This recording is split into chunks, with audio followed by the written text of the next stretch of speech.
Durante with a free header. And the honour of Western United's first A-League goal goes to a familiar face. Bessart Barisha. It's Connor Payne on the left. Alessandro Diamante, the ball on a string. And Diamante! And the Western service crew are celebrating.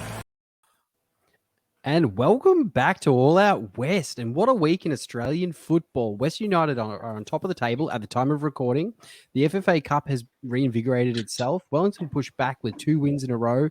Sydney managed to get Kamsoba to score, and Milo scores on debut for West United. What's your highlight been? Now, before we get into that, actually, I should have mentioned who we've got this week. This week we have the Liverpool fan himself, Jay, who, Up the Reds. Yeah, it's great. We have Scott, who is on his balcony in Tarneet, who may or may not have had the recent virus. How you going, guys? Yeah, good. Same old. Sorry, Scotty. You go. No, that's right. Yeah, it's the same old, pretty much. Just locked up here with COVID. So, A lot of fun all there. good. It's the basic symptoms: cough and a sore throat for a day, and then I moved on and still locked up, unfortunately. That's very lucky that you didn't have any health issues with that. I know a few other people that are having issues with it at the moment, so hopefully everyone gets better. But what was your highlight in this week's football in Australia, guys? Well, we'll get into it, but beaten Mark. Yeah, love it. Scotty, any highlights? Probably seeing some of the young guns get on the field and do a bit of domination, like between Milo and Theo. It was really exciting to see what the future, really. Yeah, love it. Now, there isn't really any club news around the ground like at the moment, so we'll just skip that right now. Do you guys want to go into the game review? Because we've got 2 this week. Yeah, sounds good. Sweet.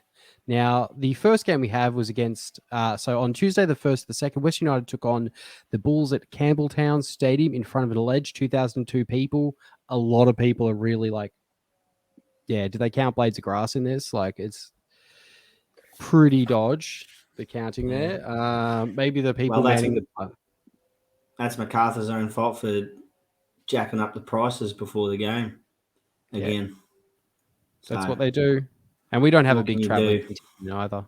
But yeah, some backstory. There were only a handful of days post the big win over East Side rivals City. As we spoke about, the squad was heavily rotated, which we did last week, with Nicholas Milanovic and Christian Theo Harris making their starting debuts for the club.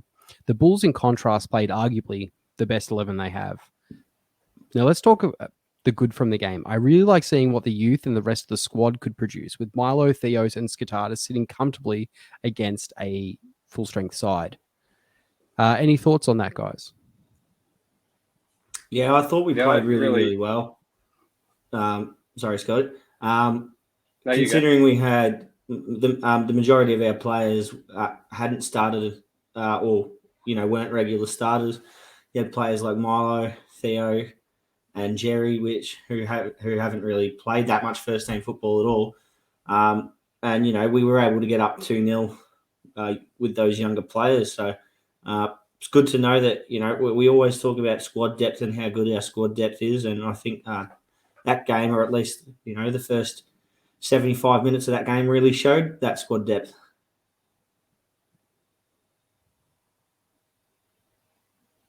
Scotty?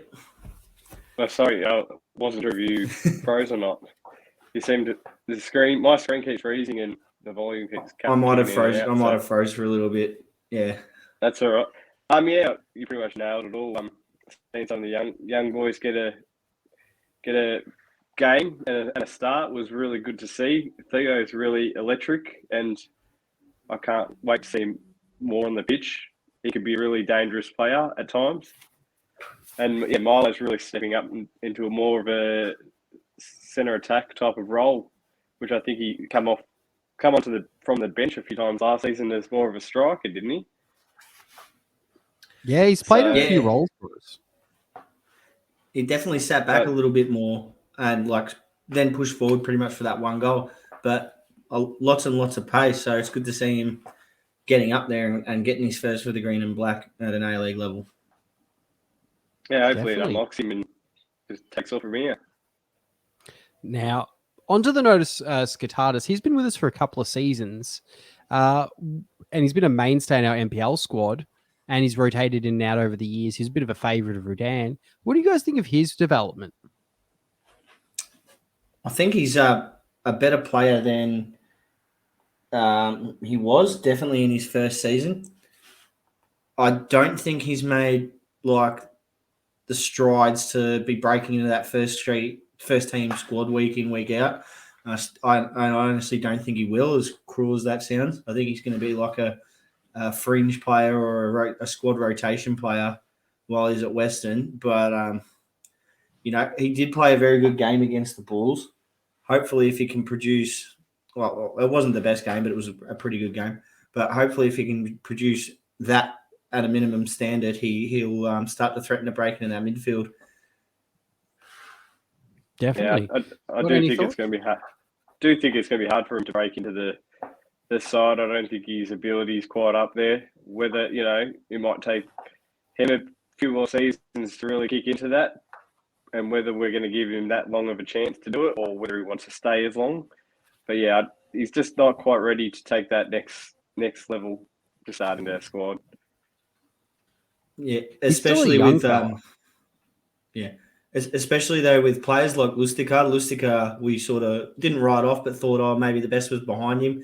He's been one of our best players this year. Rene Krim has just come in to that midfield, and then you've obviously got Diamante pushing forward a little bit more. But we've got a pretty stacked midfield as it is. It's really going to be hard for him to break into those roles. Do you know who I was surprised we didn't see? Luke Duselle. Yeah, that was surprising. That for me was one that I was expecting him to be more in a rotation capacity, especially when these games that are closer together. Is he injured? Yeah, I was because he hasn't even been on the bench, which is very odd considering how well he's done, last season. And maybe he just hasn't travelled to Sydney as well. Yeah, well, that's the thing. He may be more involved in the NPL side at this stage, and may not be training as heavy. You know what I mean? He's still normally one of. I would probably put him ahead of Milo at stages. The way Duselle was performing, when he came on last season, he really was ready to take that next level, and you can see Diamante was sort of put him under his wing a bit at times as well. So it's a real odd one not to see him even make the bench in a game like that where we've put on a lot of youth. Well, his contract ends at the end of this season, so that's a bit interesting. So just following it up there, and I haven't seen much activity on social media, but I was expecting a bit more of him just from a creative midfielder kind of perspective, and he's been amazing. Yeah, that's for me was a big loss there. Do you want to keep moving? Yeah, cool. So Milo opened scoring with his first goal at senior level, and what a beautiful play from midfield with Theo running the ball forward with Payne getting the assist. Should we be seeing more from Milo? Should he be in rotation more often? Yes. Especially after scoring that goal, probably should be in the rotation more often. He offered a lot, but starting games, playing large chunks of those games, probably not. I know he did give away a pretty average foul just before half time to give them a pretty good chance, which they sort of screwed up as well. And then just after half time, he got a yellow card and he was withdrawn not too long after half time, which I think was a good move because he just looked tired. His tackling went downhill, and he's young, so he probably doesn't have that same gas tank as the other guys. Can't really control that yet, but I think he's definitely one for the future. Definitely one to keep our eyes on. I don't think he'll be playing full games at an A-League level anytime soon, but definitely see him coming off the bench and scoring one or two more goals for the season. And from him, that'd just be perfect. I think it's crucial for him at this stage. I reckon with the amount of games that are going to be coming, we're going to be copping 2 games a week at times. So having someone able to step into Dia's role to give Dia a bit of a break every couple of games at times would be fantastic. Besides that, yeah, he should definitely at least be on our bench. Easy. Yeah, I agree with having him on the bench at the moment. Yep. Especially if especially if you're potentially starting Wenzel Halls and Previch at the same time, which Aloisi has toyed with having those two on the pitch at the same time. So maybe, who knows, that could happen from the start of the game in the near future, and then you definitely want a striker to bring on later in the game. So I definitely see Milanovic having a spot on the bench for the foreseeable future. Now, the bigger question, fan of the stash. The stash. Didn't he have longer hair? And he shaved it all off, I believe. Happy to be wrong. It might have been a little bit longer, but not much. Yeah, I didn't think it was long. Hang on. I'll have to look it up, but keep going. Okay. Sorry to bring up the stash. A number of changes were made in the second half, with Risdon, Kilkenny, Previch, and Wales all being subbed on, which resulted in the 74th minute goal. Do you think Prio is starting to kick into gear, Scott? I'd like to say yes, but I don't think he's kicking into gear yet.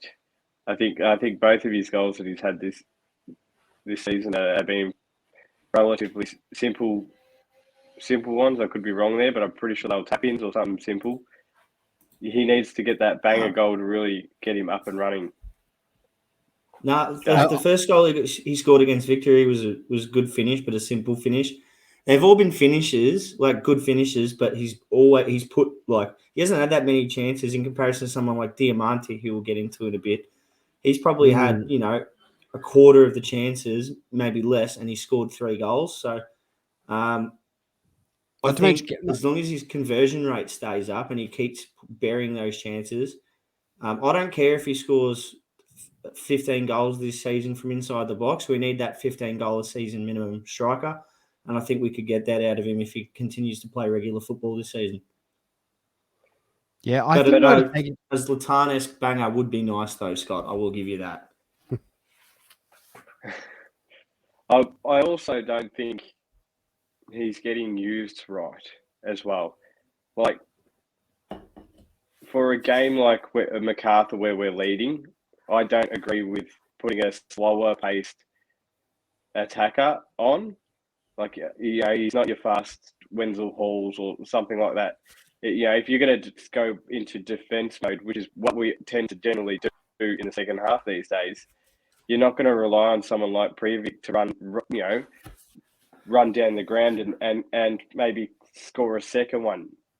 I know he did against MacArthur, but if we're going to play that defensive role, which is what we have been doing lately, he's not that type of player.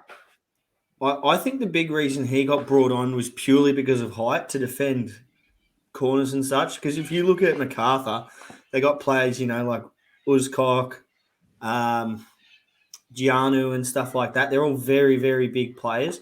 We didn't really have anyone physically imposing other than Leo and Topor. So I think Prijovic was also brought in to help defend like corners and set pieces, which he definitely got back and did. Obviously, I think it was the second goal we conceded to MacArthur to blow the game. That was essentially almost an own goal. It was because Leo probably should have let that one go. But I don't think we lost that game because of Prijovic. We lost that game because of that sloppy giveaway due to Wales. I don't think it was a bad sub. I just think we got a bad result. And it sort of coincided with him coming on. But he did score that game. So, Wales set him up with a really good assist and then just happened to, forget his basics and blow it moments later. But I'm not saying I understand where you're coming from, Scott, but I think it was a good substitution considering you had a lot of tired young legs on the pitch and you needed to definitely bring in someone and your bench is not too deep. So who else are you going to bring on? Yeah, I get you, but it probably was a smart sub there. But the way it's been subbing lately, it's look. If we're going either keep the game style going, where we're not going all back, constantly defending. Yeah, something needs to happen there because it's happened multiple times now, and we seem to sub. Well, to me, I think we subbed all top four of our attacking players for another four attacking players, but we went back in defense mode. Like, surely they should have put at least a third defender. I can't remember which one of them was sitting on the bench at the time, but put one of them as a defense. If you're going to play a defensive type of role, you should have had another defender there and try and keep out those attacks. But we didn't play that way. I agree with you, Scotty. The only rationale I can see behind it is our defenders did get ran pretty ragged against City, so maybe he was just trying to keep them off the field as much as he could. But who knows? John's actually done pretty well this year defensively. He's turned us into probably the best defensive side in the league at the moment. So I can't really fault him on that. It was a bit of a mistake. Obviously mistakes were made for us to lose the 3 points there, but ultimately I think it's live and learn. It could have been much worse. I think if any one of us would have taken at least a point over in MacArthur at the start of the game. So it's not the worst result, but definitely a learning curve. They're not a bad team by any stretch of the imagination, though. Like, they are a pretty solid team on paper, and they're one of the best, I'd say. Definitely a top 6 side. Any day of the week. So being that competent without, and you would say a number of our reserve players or youth players, however you want to put it, I think that's a really good indication of where this club's at and the capabilities. Now, on that note, Lockie Rose answers shortly after Prio's goal with a worldie from outside the box in the 77th minute. Could anything be done to stop this goal? Yeah, Lockie Wales just doesn't dick around with the ball. Because he just left the ball. The ball come across to him. He's like let the ball run through his legs, and it's gone straight to a MacArthur player. Now, if you're up at the opposition box, do that. Try that stuff. But you never let the ball in any sport. Never let the ball run across the face of goal if you can't control it. And what happened? Lockie Rose got a hold of the ball and it was a good goal, a good finish, but ultimately he should never have had the chance. So that one is as much as like good goal, hats off, but that one's on us. Jay, your mic's crackling a bit. Did you knock the connection at all? Maybe. Did you get any of that? Yes, you're just crackling a bit. Am I still crackling? Testing, 1, 2. No, that's much better. Hey. What if I talk into it like this? It sounds like you got a pitch shifter. It sounds like late night talk radio. Valvoline. I can't do it. Welcome to All Out West podcast. This is JSMR, and we're here to run you through the most recent Western United games. I'll be your host today because everyone else has COVID. All right. If you heard all that without crackling, we should be all good. Yep, much better. Scott, any comment on that? No. I honestly can't remember. I don't think I saw the Lockie Rose goal. I think I went with a toilet drink. I can't remember. I missed it. All I saw toilet drink? Why were you toilet drinking? Toilet or drink. But all I saw was Lockie Rose and Andrew Tran stuck on that because I had Lockie Rose on my bench in his Supercoach side. So that kind of made me a bit happy. Also, I think it was a bit surprising Lockie Rose didn't start. I'd say he's one of their best players. So I don't think he started. He definitely came on and made the difference. Yeah, I think he started MacArthur's last game against Wellington, and they lost that. So shows you probably why you shouldn't start him. Definitely, he's like a Wales type of player when he was at City. he sort of just brings on that pace from bench. Yeah, Lockies are good, but sometimes they can't give you everything. No. Now, in a heartbreaking moment, the 88th minute to be exact, former Woo red card aficionado Uzcock had a shot which was deflected by off Lacroix. Thoughts? Chaos ball could have gone anywhere. Leo stuck his foot out. It's hard to know that Jamie Young would have had it covered, and it's just gone straight over Young and straight in. Like it's a rough one to concede, but those set pieces again, man. They've done us. I think 3-4. That's the third or fourth we've conceded from a corner this year. So definitely need to work on those. I reckon Jamie Young was on the way there. I think whoever's foot it was got to it, and it just sort of went up from there. He had no chance. It's just, he thought he was doing the right thing. And, would it, if he left it, would it be a goal? Probably not. But, you try and do the right thing. Because if he did save it, kick it over the bar or whatever, it was a good touch. So it's just one of those unlucky moments. Yeah. You never know when it's a split second in so close to goal like that. And that was, I think, Leo that ended up kicking it in. Technically still an Uzcock goal, but Leo helped it through. And he was probably having a man of the match. Yeah, it was. He was having a man of the match performance up until that point as well. He was rock steady. Unfortunately, one error cost us the 3 points, but the form he's been in recently, probably, I think, well, we'll get into it, but he's got a few team of the weeks, I think consecutive ones. Definitely. Yeah. I think he gets a pass. Just don't do it again, Leo, please. Now, I think West United's media manager summarized this game perfectly.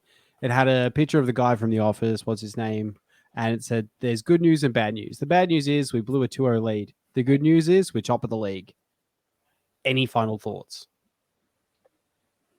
Well, I personally think West United screwed it completely up themselves, whether it was the coaching or whether it's down to sort of the midfield, the back players. Don't just go kicking the ball. Try and play the ball out. What we weren't doing for like the last half an hour, maybe even the last half, is we were just pretty much kicking it forward, kicking it straight to MacArthur at the halfway line, and they were running back in, having another crack at us. If we start trying to play a bit more of the ball, push a bit more forward, spread out a bit more forward, get the ball down there, it'll make MacArthur, go back towards their defensive half a bit and, a whole different game. But that's not what happened. Yeah, we go back to, it's something we've said a few times this season, about the victory game. We'll play 90% of a good game and then lose it in the small moments. And, prime example is that MacArthur game. If you look at the stats, MacArthur had double the shots, but we had 3 times the amount of big chances created. So it's like, even though MacArthur are making all these half chances, we're making the meaningful ones. I think we deserve the 3 points, to be completely honest. Up until the 75th minute, obviously we're up 2-0, but to get a point from the game, it's probably I wouldn't say deserved, but what we deserve, who knows? I think it's one of those games where it's like, it is what it is. Move on to the next week and get a win. And Wallace. Okay, let's get into player of the season. So Kelsey gave 3 to Young, 2 to Lastica, 1 to Milo. Leb gave 3 to Young, 2 to Dylan Wenzel-Halls, 1 to Lastica. Jay, do you want me to read yours? Because this was last week. Please. And I don't have my phone on me, so I can't read them. No stress. 3 to NTS, 2 to Theo, 1 to Young. Scott, do you remember yours? No, go for it. Cool. 3 to NTS, 2 to Milo, 1 to Theo. I gave 3 to NTS, 2 to Milo, 1 to Young. I won't reveal who's winning in the player of the year. And we will keep moving. Guys, do you want to get in for another player review? Game review? Game review. Yeah. Now, we're going to talk about the game against Rudan's Angels. Now, on this is a positive note. On the 5th of 2nd, the team headed to Combank Stadium to take on West Sydney Wanderers in front of 5,987 people. Some spice was added to the fixture with Rudan recently appointed as head coach, and this did make for some interesting watching. And also, I'd like to preface this, but I don't really want to talk about USBs because that is a really bad topic that I don't want to make light of. Okay, just throwing it out there, guys. I don't think it's a good topic for satire. Now, West Sydney Wanderers were hungry for the win, but the return of a number of our key players, mainly our staunch defence and midfield, really worked overtime. What did you guys think? Staunch defence is like almost an understatement. They were perfect, literally perfect from start to finish, other than one shot where they, I can't remember what his name was, one of their forwards broke through and hit the crossbar, or upright, sorry, and I thought for all money it was going to go in, but somehow it stayed out. That's probably their one and only big chance of the game.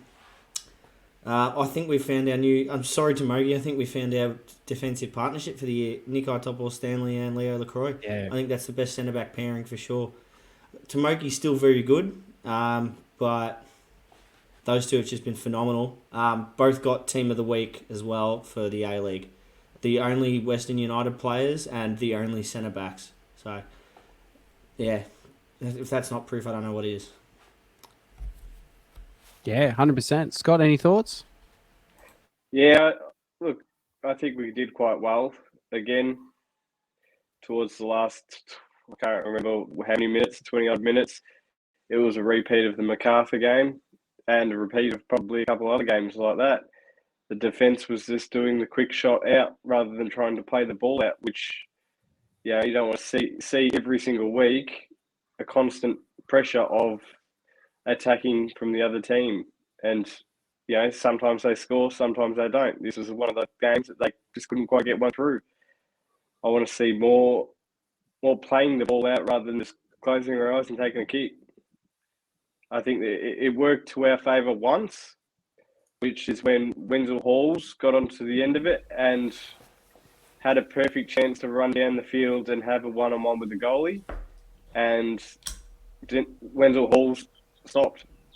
It was quite an annoying moment, because if that's how you're going to play, playing out from the back, kicking over and, having one of the faster guys run onto a ball and take it towards the goal, that's what you want to see. You don't want to see him stop. He could have kept running. He's got the pace. He could have kept going all the way, and, he would have been one-on-one with the goalie, and where it would have went from there would have been different. But he stopped, and that was quite annoying. I think you're 100% right, Scott. He definitely had pace to burn. He was the fresher player. Ugarkovic is very fast, but he'd been on the pitch for 60-plus minutes at that point. Dylan Wenzel-Halls is one of the fastest players in the league. He should be burning past them. I can understand he's a very selfless player, likes to pass the ball, and I think that's what he was looking for. That's why he slowed himself up. I think he slowed himself up because he was waiting for support. But in those sorts of scenarios, I do think you just have to, bite down, head down, run as fast as you can, and try and at least, make the goalkeeper save something.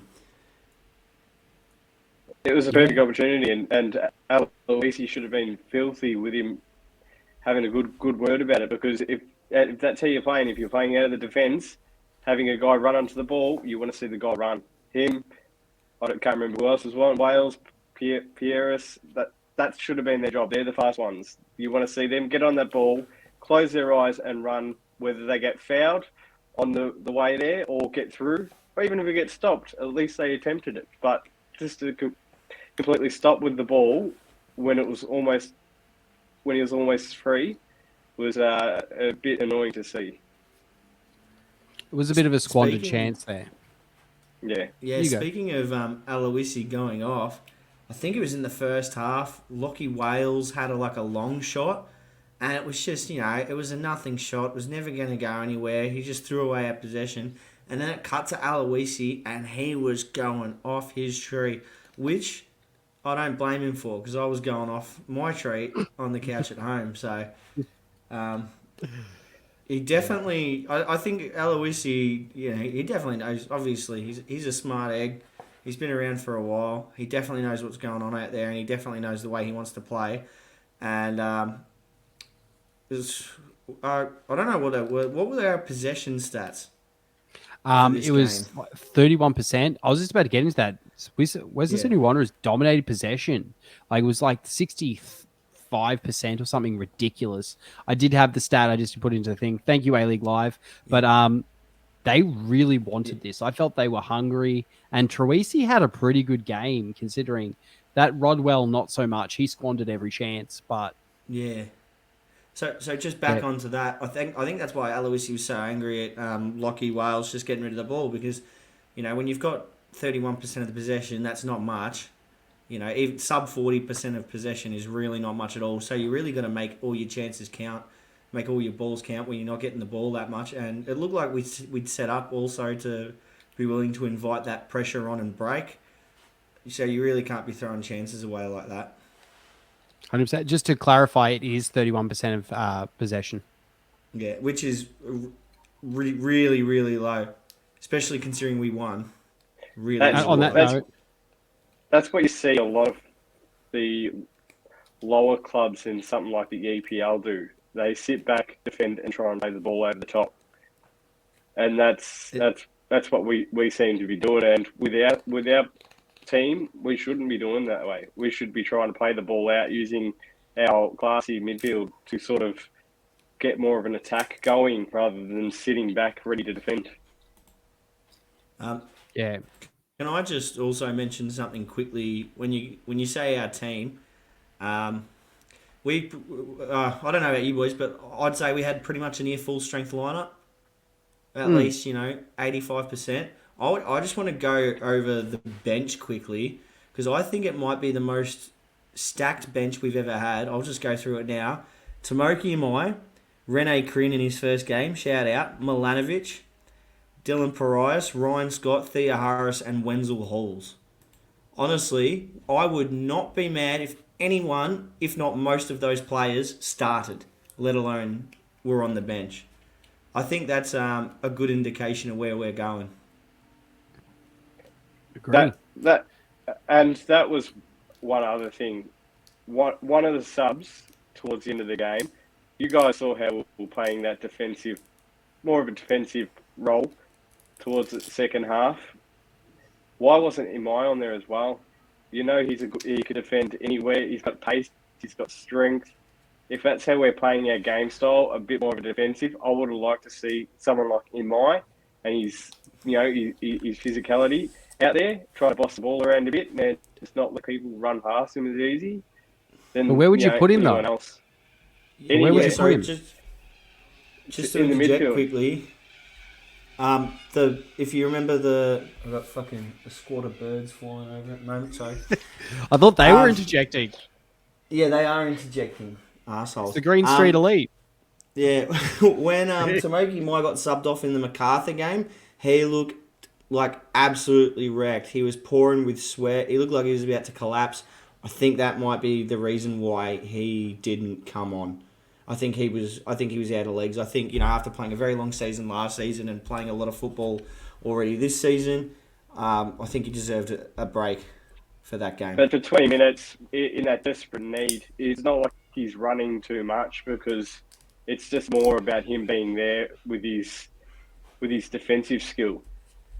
Had we lost Scott, I'd 100% agree with you. Here's the thing, though. He had his knee iced. He might actually be not 100%, and would it be worth risking him for worst case scenario? I'd take that youngster. Can't remember his name. He played a game last season. He absolutely dominated for us. The youngster. I forget his name now, but yeah, I would throw someone like that in. Anyone. I don't know how many fit. Are you talking about Ajak Do? Yeah, no. I don't know how many players we would have had travel with us though, Scott, because it wasn't an away game.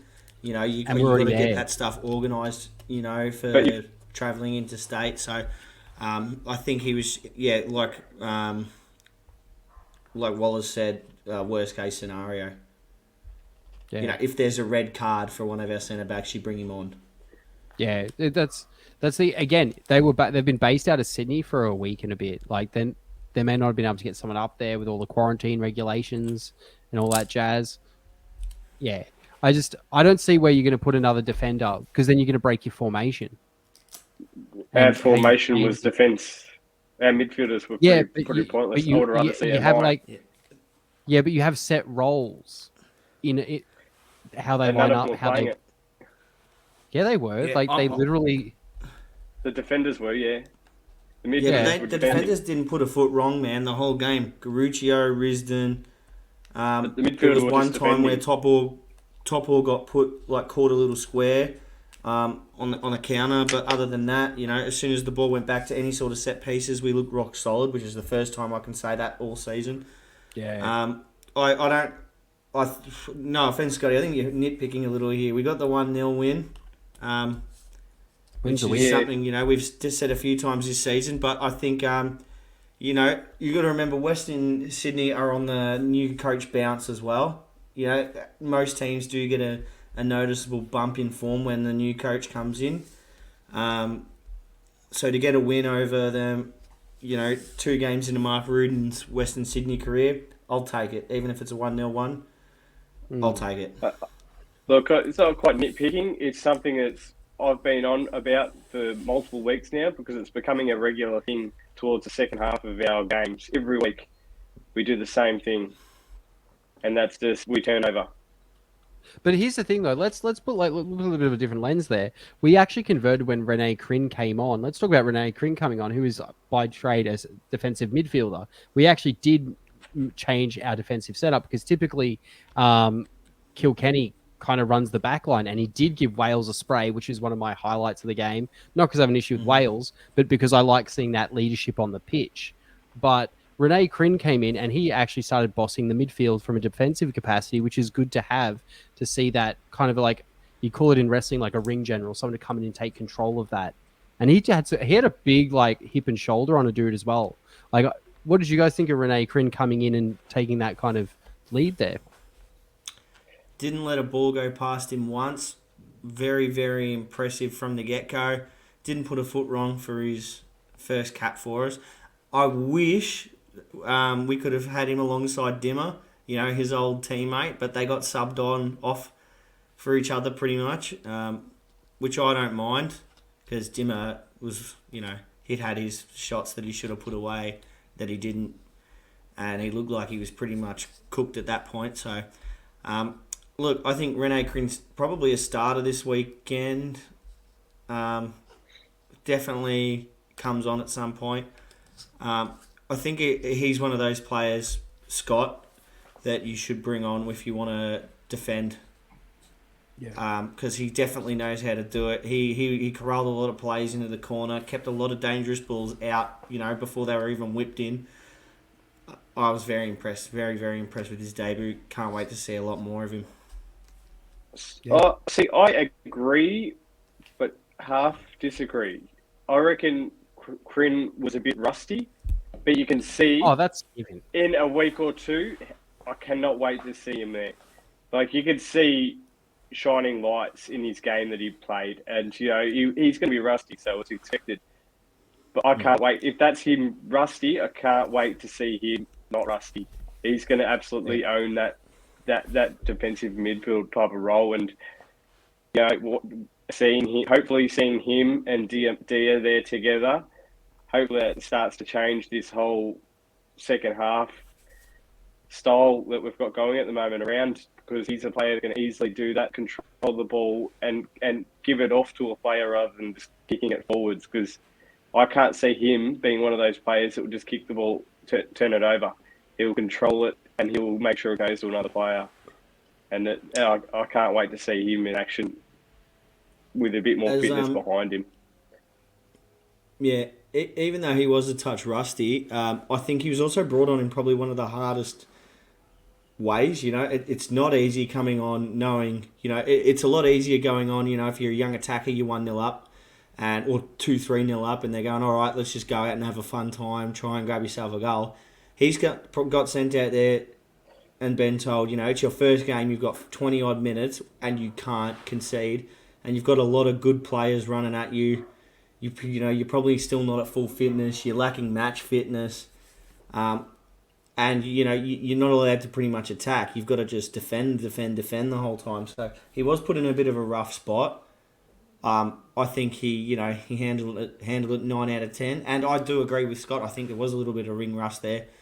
Keen to see his full potential unlocked. Same. Now, one or two another games. Sorry. That's okay. You go.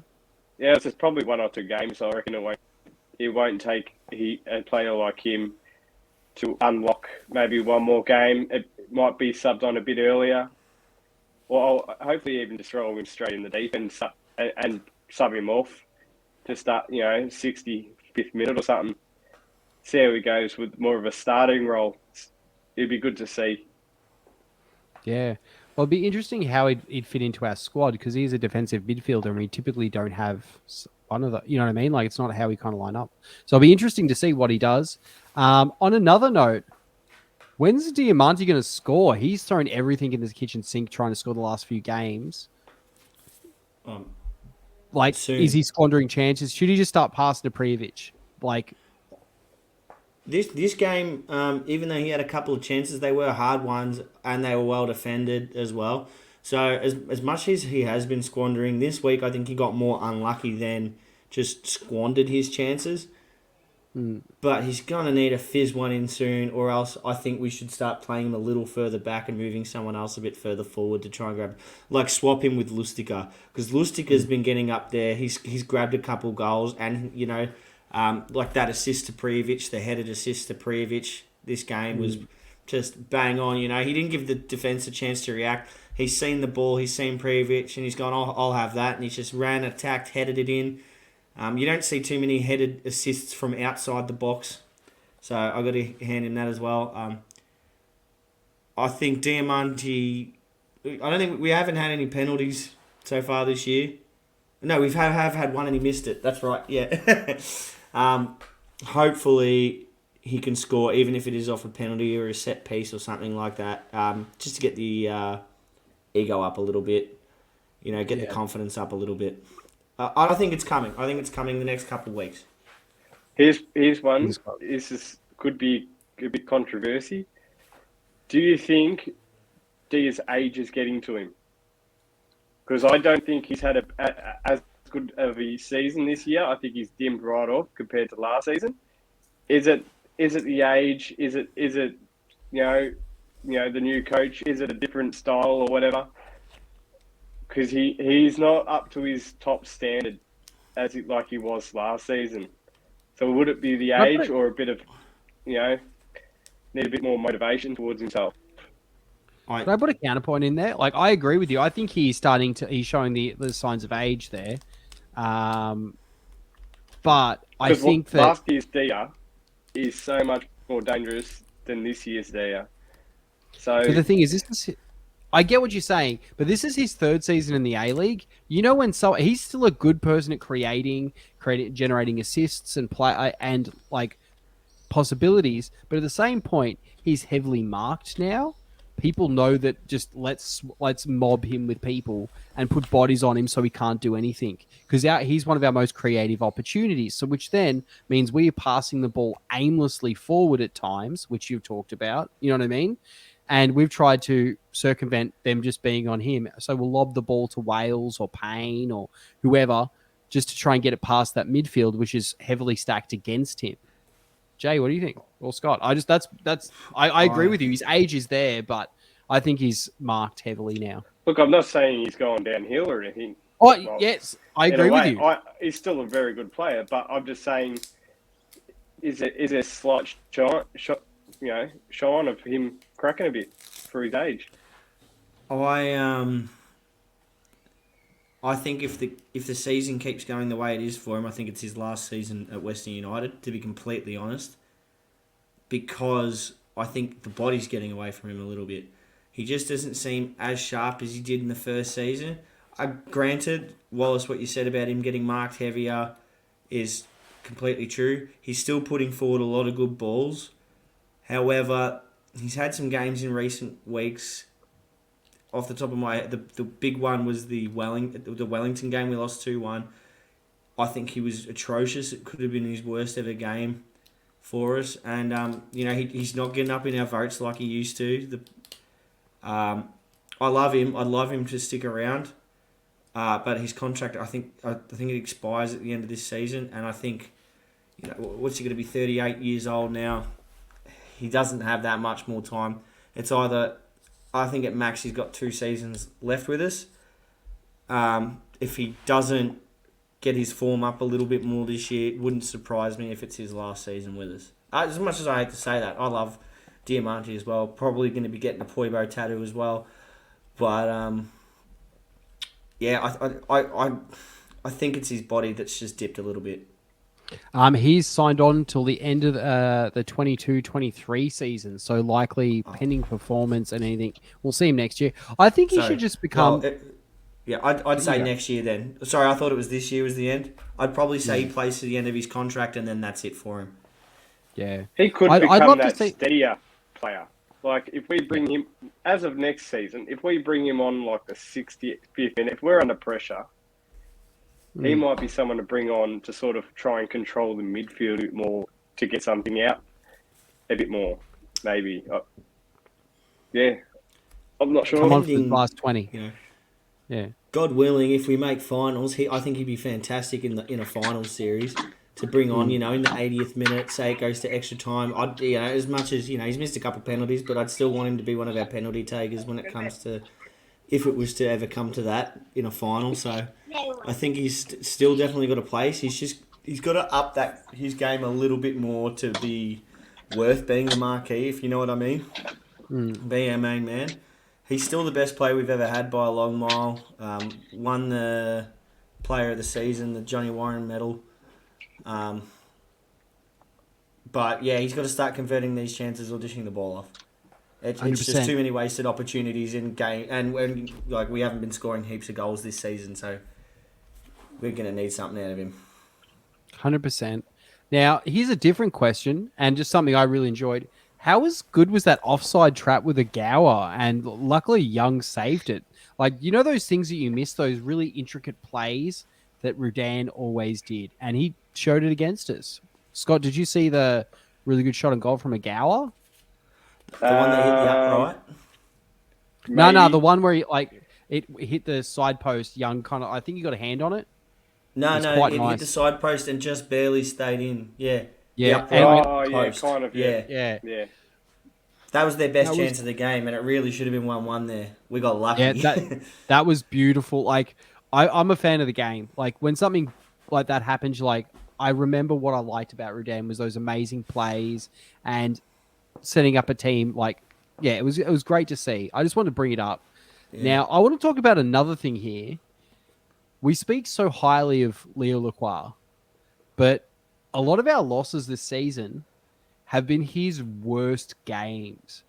Should we have a plan B? Because if you look at a lot of those, the goals we've conceded, they have been off moments where generally, 2 to 3 have been from him miscommunicating with Young. I think, Leo, you add the things that he's done that have been positive for the side. Can you guys hear me? There? No. Wallace was frozen, and then I just pretended to be frozen. It's all good. I cut out for some reason, but it's all good. No, I agree. I think the problem with Leo, his worst games happen because he's under an immense amount of pressure. That's probably due to the scoreline as well. I think, and it's a weird solution to a defensive problem, but I think the solution is, score 2 or 3 goals and take the pressure off the defenders so they know they've got at least a goal in the back pocket.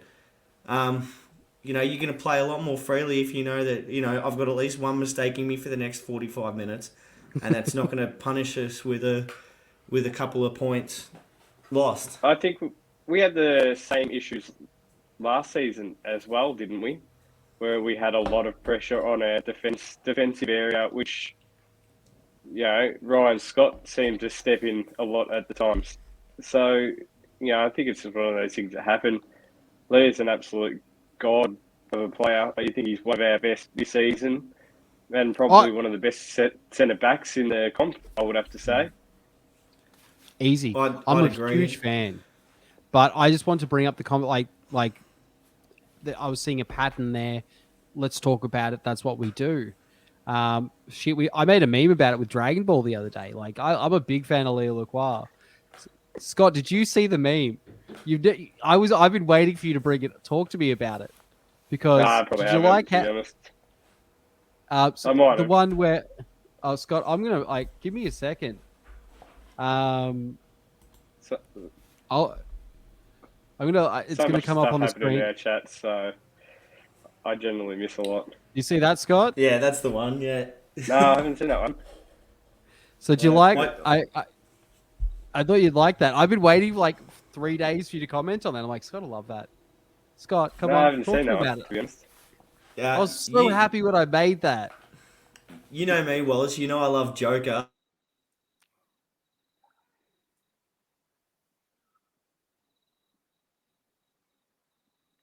I think Jay's out, Scott. His last lines were, "You know me, I do like a Joker," and then he disappeared. And his face is just stuck there, so it's great. Yeah, but hey, do you Oh, he's still back. like the Joker? I'm back. Sorry. Yes. Now that Joker meme that you made really got me. The one with Wenzel, Halls, and Previch. I didn't put that out because that was mean. That was a height joke, but Oh no. That one's funny though because let's be real. Dylan Wenzel Halls knows exactly what he is, and Previch knows exactly how tall he is. So that one was a good one as well. And you know me, I love Joker. I am the Joker baby. So I know you are. Now we'll keep it moving. Any final comments on this game? Not that aren't controversial. No, let's keep going. Sweet, because it's so to summarize, we took our chances on the day and we defended well, and at this point we're on top of the ladder. Now the points, Kelsey did 3 to Leo, 2 to Prio, 1 to Lastica. Lev did 3 to Leo, 2 to Lastica, 1 to NTS. Jay, do you remember yours?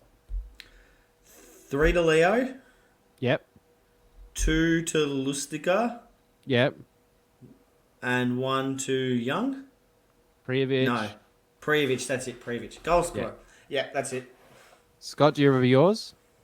3 to Leo. That's about it. Yep. 2 to NTS.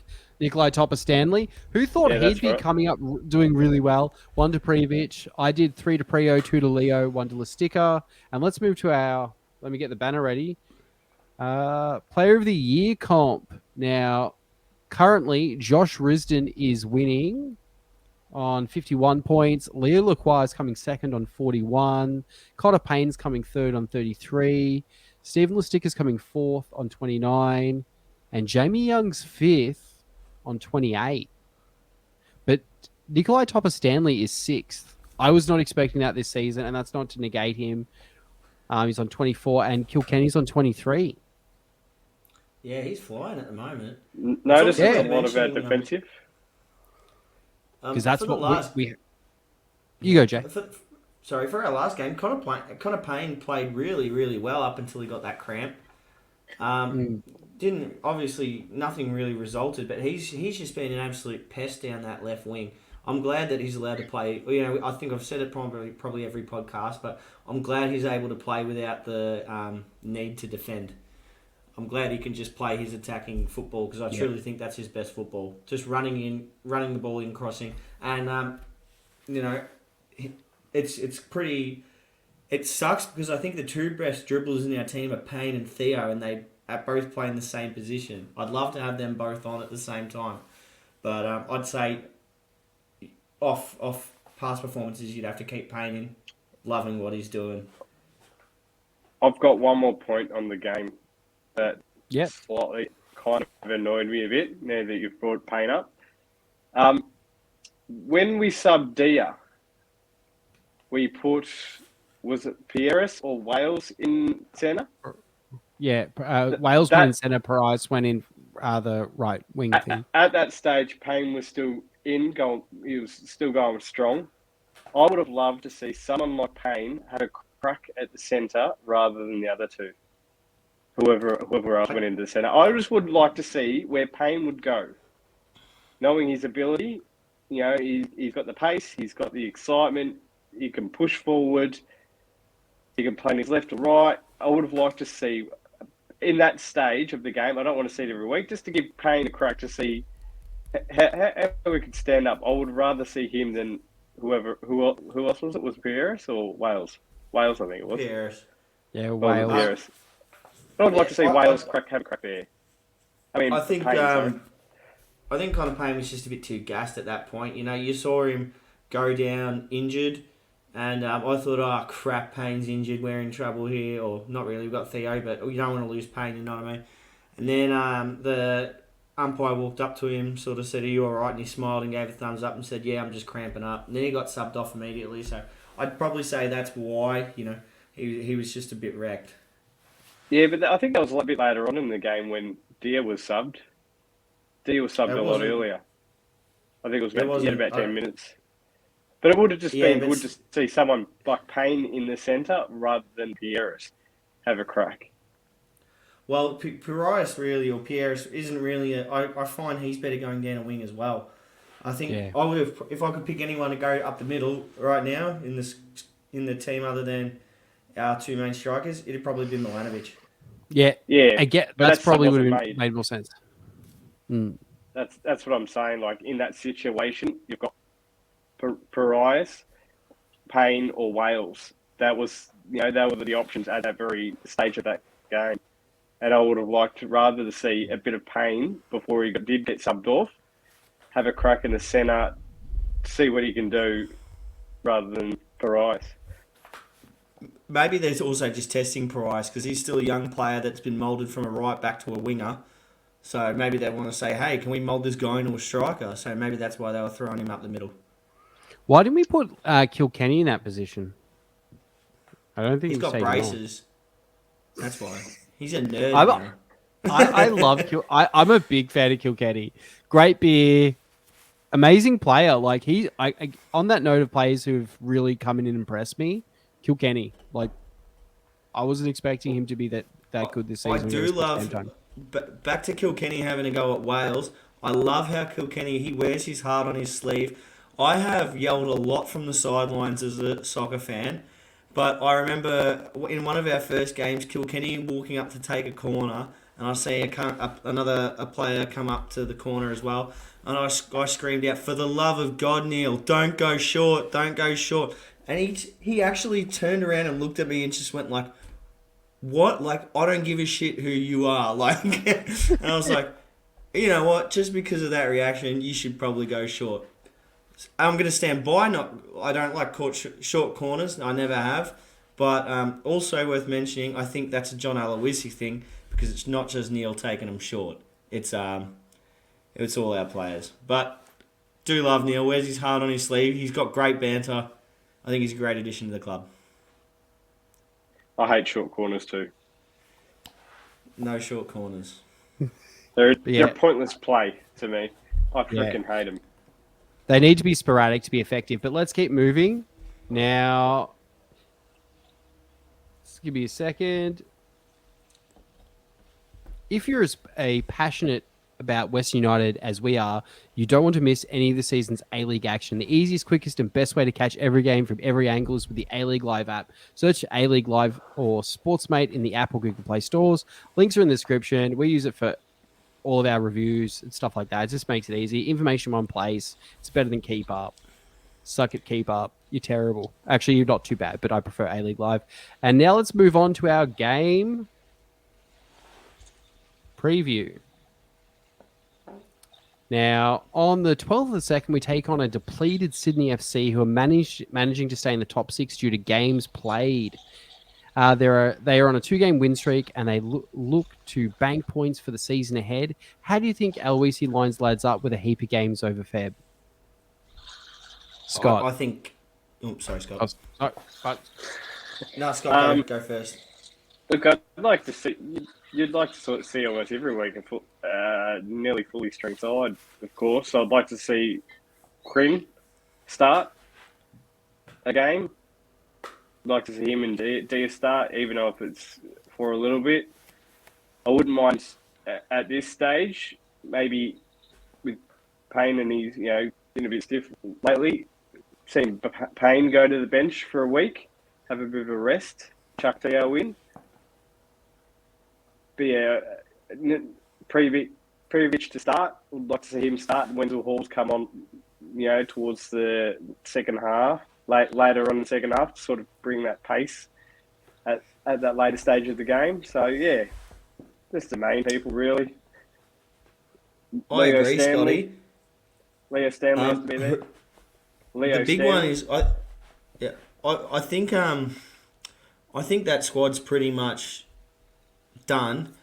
Rene Krhin though, who would you take out for Rene Krhin to come in? Personally, for me, it'd be a one-off game thing. Neil Kilkenny. I think Lustica's been too good going forward, and I don't think we can take that attacking presence out of the squad, or we might be in a bit of trouble. Neil's been good as well, but I think Rene Krin's a better centre defensive midfielder, and he can probably be a good ball-playing midfielder as well. What do you reckon, Scotty? Yeah, it's a bit of a toss-up there. We play two centre defensive players, don't we? Or is that how we pretty play? Much two. We play weird because we pretty much play like four at the back, three at the front, and then like a Diamante is really forward. Like it's almost like we play four at the front, two in the midfield, four at the back. More so than like a 4-2-1-3 or 4-1-2-1-2. We play a really weird style of football, but it's pretty much just those two defenders you can chop and change between. And I'd probably have to pick Lustica. Lustica on form. Lustica on form. He'd have to start. But then again, if you're looking at giving him a rest, you might look at giving Lustica a week off and sort of rotate it that way. Like, take nothing away from Neil. He's a good player as well, but honestly, I think he's the one that probably makes way for a week or two for Rene. Yeah, and it depends how we're going to play. Like, because obviously Lustica and Kilkenny try to offset our midfield with Diamante, who exposes us a lot, but also creates such great chances. How that would play off, it's a great problem for a coach to have. I don't know how I would do it, but I'm interested to see what happens. I want to see Milanovic get subbed in. I want to see Theo Harris. My biggest conundrum is Dylan Parias and Lockie Wales and Connor Payne. Those three players are probably the most interchangeable we have. And I don't mean that to negate them. DP, Lockie Wales, they change every game at the 60-minute just to keep fresh legs on them. Very similar. Connor Payne, I would love to see Dylan Wenzel Halls and maybe Theo Harris in those two front kind of wing roles. Something different. How's this for a potential lineup? This is one I've just gone over in my head. 4-4-2. So back Jamie Young keeper. Sorry, Scott. Jamie Young keeper. Nikolai and Lacroix, however you say it. Lacroix. Obviously Risden Garuccio. Now for your midfield, you go Diamante, Payne,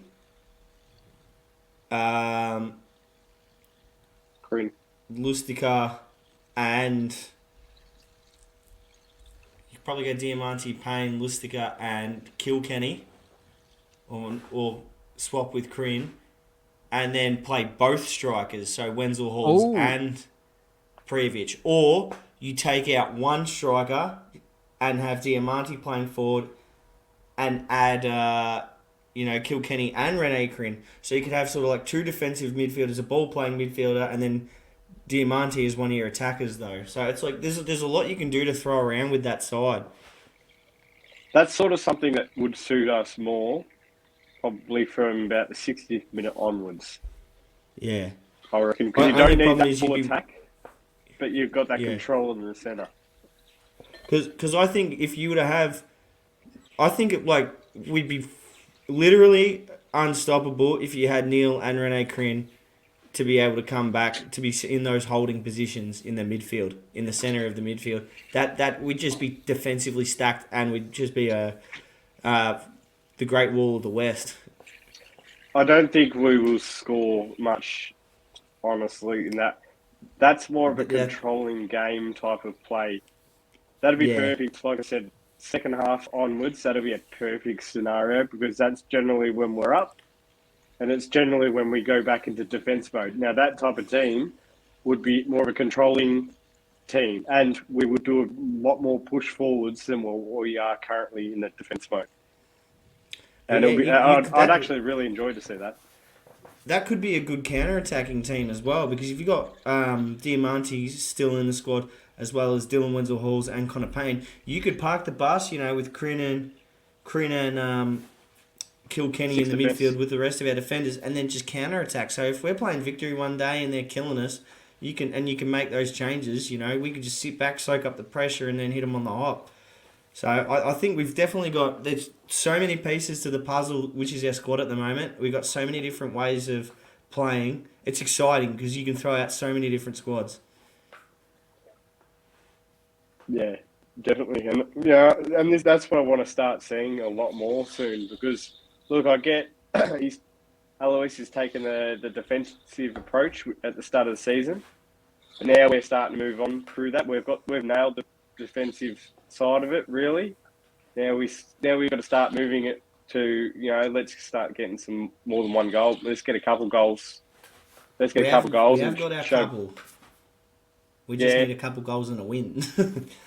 Yeah, well, that's what we haven't done. And, look, that's what I want to see now. I want to see a bit more of an attack on a roll, whether it's, a rebound goal, a rebound setup, or anything. I just need to see something to look forward to rather than sit there nervously, wait, half expecting the other team to score. Without flogging a dead horse, because we do want more goals. I think now that Previc is a bit more fit, I think we'll start getting them, to be completely honest. Score predictions, Jay. 3-0. Western. Scott. 1-0. Western. Who's the 2-1. Scott. Own goal. Who's going to score it? Jamie Young, surely. Well, if you got Jamie Young and Wenzel-Halls on the run towards goal, Jamie Young's the chance. But, I tell you what, I'm going to go with Dia. I reckon a free kick. I'd love that. I'll take it. That's his next goal. I can see it now. He's just going to nail a free kick. Or Toppers Stanley from halfway. One or the other. I'll take it. He owes us. He promised us. But I'm going to say 2-1, and let's keep it moving because we're on the one. We're getting a bit it's getting a bit on. Yep. Let's go to the tip. Yeah. Yeah, we'll cut it out. But side note: no one scored in City versus Jets yet. For the people wanting to watch that. Oh shit! Is McLaren start? Who cares? No one cares about that. Yeah, I'll look it up later. Yep. Scratch that. Right, yes. let's get it done. Okay, so currently winning, we have Woodster 99, who's been in the lead for a while now. Second, Methodical Flamethrower. Third, Christopher Russell. Atrax is coming fourth. I don't know how he's burning me because he's getting owned in his own Dream League. For fifth, we have Dejoga Baby, which is UJ.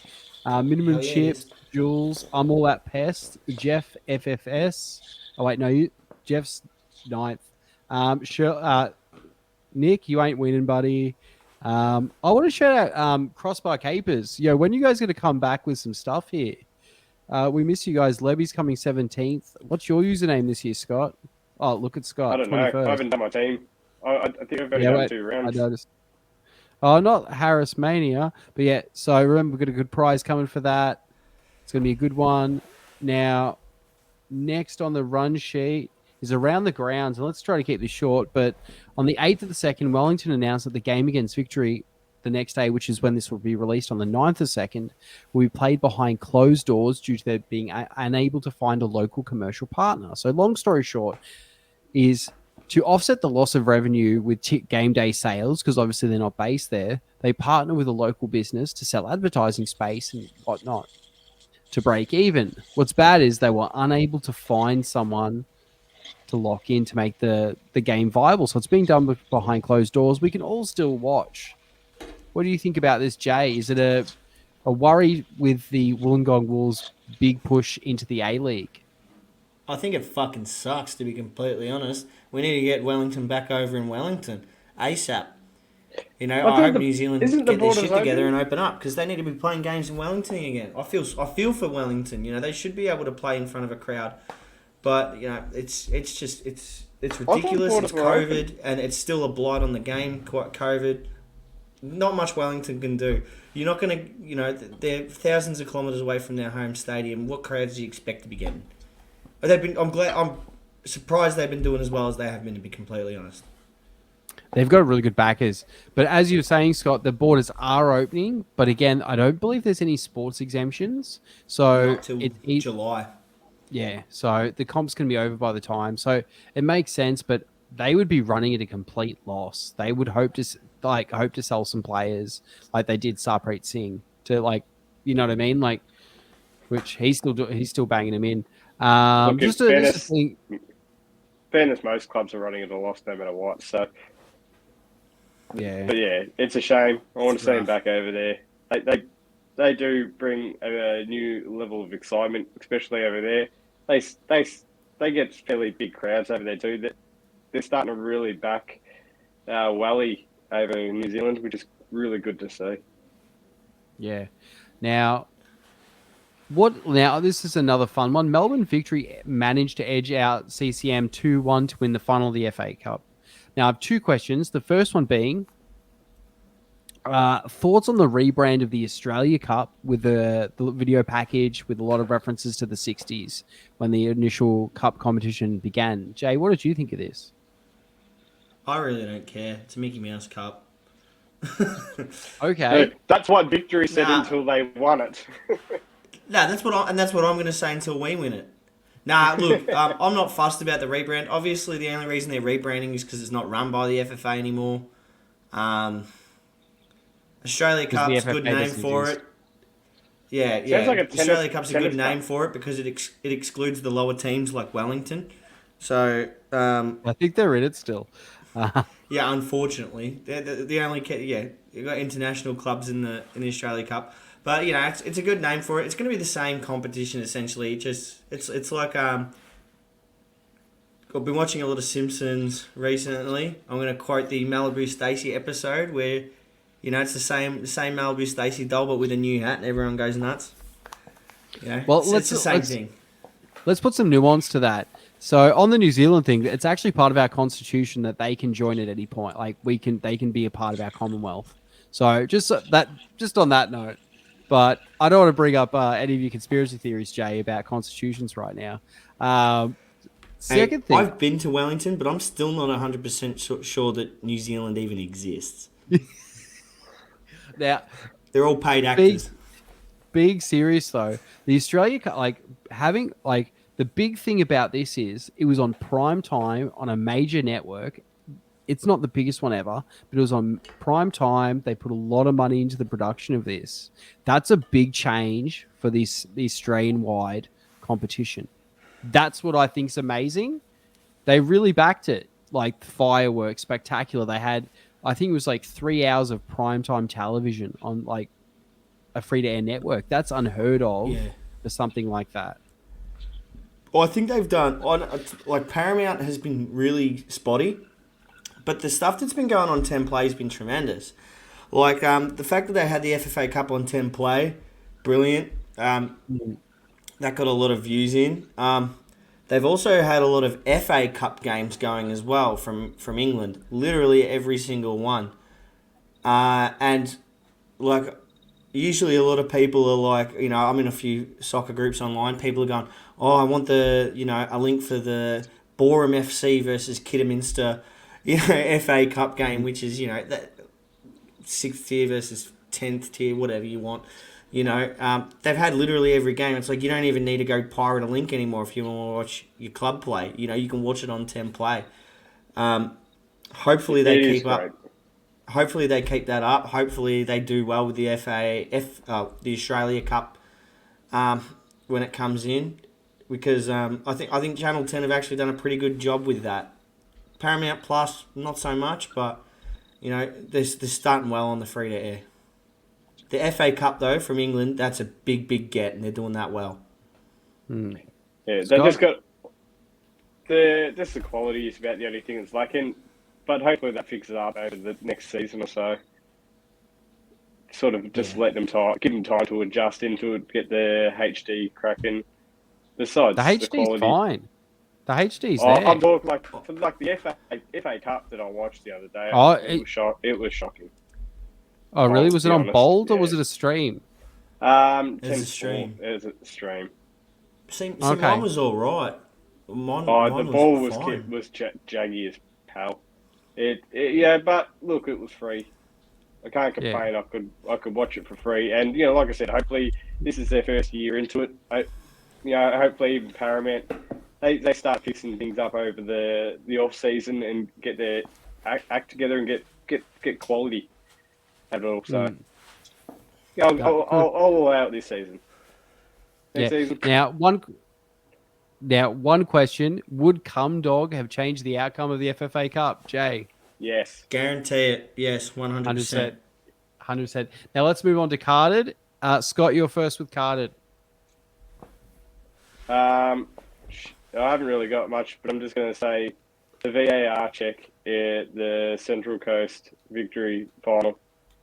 Red card to that not happening because that should have been a pen and it should have been 2-2. Yeah. I mean, I think they should opt for an England model and have VAR in grounds that have VAR. Yeah. At least it's ridiculous that you don't have.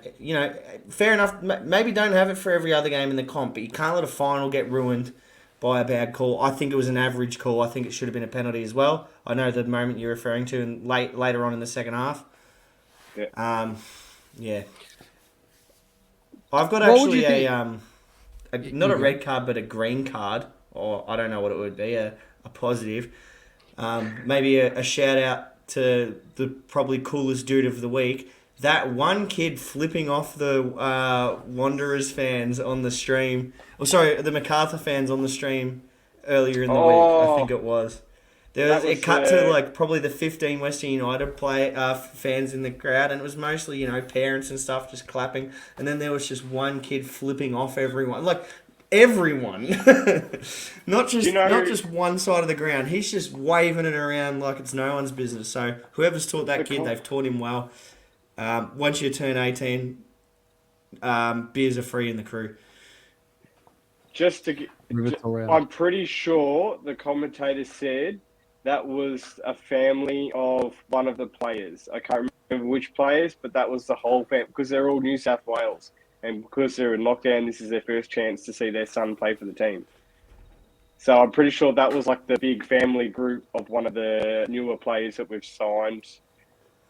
One of the older players couldn't remember which player it was, but it was someone like Kilkenny's family or it was a family. So families. Respect. Yeah, all I know is he's the real ass dude of the week, 100%. Real ass dude of the week? Yeah. Have you been listening to the Real Ass podcast? Not for a while, but I still like using the real ass dude of the week. I respect that. That is good. Now, let's wrap it up here. Don't forget to check us out on social media for up-to-date West United content. Share, like, subscribe, and review. All West, aren't we? All West, aren't we? All West, aren't we? Fridge Lane. I'm sorry, I've got you the outfit.